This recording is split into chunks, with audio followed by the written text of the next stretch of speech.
Ladies and gentlemen, welcome back. Today, we are not talking about a tweet. We are not talking about a scandal. We are not talking about personality, tone, or Trump's usual political theater. Today, we are talking about maps, about ice, about missiles, about empires that don't say they are empires anymore. Because when Donald Trump talks about Greenland, the media laughs. They say, "Oh, here he goes again. Trump wants to buy another country."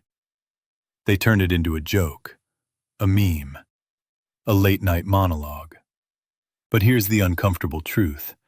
Empires don't joke. Empires calculate.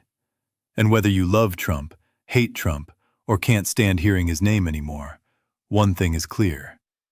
Greenland is not a punchline. Greenland is a chessboard. And today, we're going to talk about why. Let's start with the obvious question. Why Greenland? Why this frozen, massive island with only about 56,000 people? Why does the former and possibly future President of the United States keep bringing it up? The answer is simple. Location. Greenland sits right between North America, Europe, the Arctic, and emerging polar shipping routes. If the Cold War taught us anything, it's this. The shortest path for missiles is over the Arctic. Not over the Atlantic, not over the Pacific, over the ice. During the Cold War, the U.S. already knew this. That's why America has had a military presence in Greenland since World War II, including Thule Air Base, now known as Pitufik Space Base. This isn't new. What is new is the world we're entering now. Climate change is melting the Arctic. And while activists talk about polar bears, world powers are talking about shipping lanes, minerals, and military advantage. Russia has reopened Soviet-era Arctic bases, built new ports, militarized its northern coast. China, yes, China, calls itself a near-Arctic state, even though it's nowhere near the Arctic. Why? Because rare earth minerals, energy resources, trade routes that cut weeks off shipping times. Whoever dominates the Arctic controls the future of global logistics and defense. And Greenland? Greenland is the crown jewel. When Trump talks about Greenland, he talks like a developer. He says things like, "We need it for national security." The media rolls its eyes. But here's what Trump understands, maybe instinctively, maybe cynically. Power is physical before it is ideological. Bases matter. Terrain matters. Positioning matters. This isn't diplomacy school language. This is old-school empire logic. Rome didn't ask permission. Britain didn't crowdsource empire. The U.S. didn't become a superpower by accident. Trump isn't inventing something new. He's saying the quiet part out loud. Denmark says, "Greenland is not for sale." Of course they do. But here's the reality. Denmark cannot defend Greenland alone. Europe cannot secure the Arctic without the U.S., and NATO knows it. So when Trump pressures Denmark, he's not just bullying, he's signaling, if you can't secure it, someone else will. And that someone else is Russia, China, or the United States. Those are the only real options. There is no neutral Arctic anymore. Let's be clear. The United States is not literally going to buy Greenland like a hotel. This is not about a real estate transaction.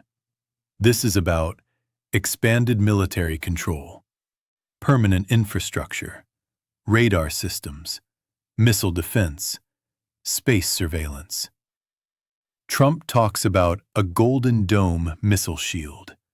That requires geography, and Greenland is geography. Here's where things get uncomfortable. What about the people of Greenland?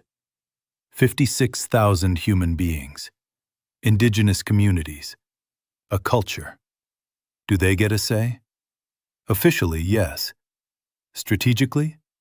History says Not really. Because when great powers decide something is vital to national security, local voices are usually the first casualties. This is the dark side of realism. And Trump represents realism stripped of polite language. Here's the part the media doesn't want to admit.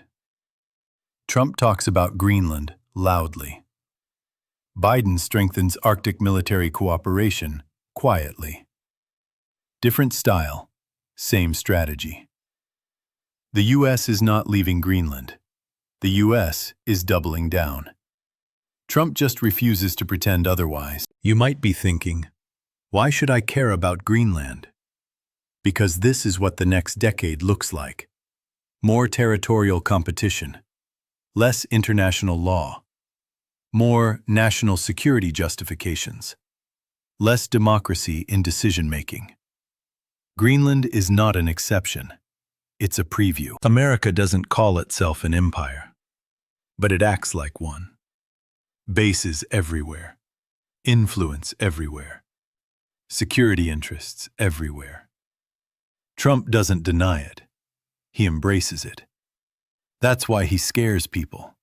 Not because he's reckless, but because he's honest about how power actually works. Greenland is not about Trump. Trump is about Greenland. A world where power matters more than rules, geography beats ideology, and national security justifies almost everything. The ice is melting, and so are the illusions that we live in a rules-based world. This is the new era. Cold, strategic, unforgiving. And Greenland sits right at the center of it. If you enjoyed this breakdown, subscribe, share, and leave a comment. Because the conversations the media avoids are the ones that matter the most. I'm James Smith, and this was not about real estate. It was about power. See you next time.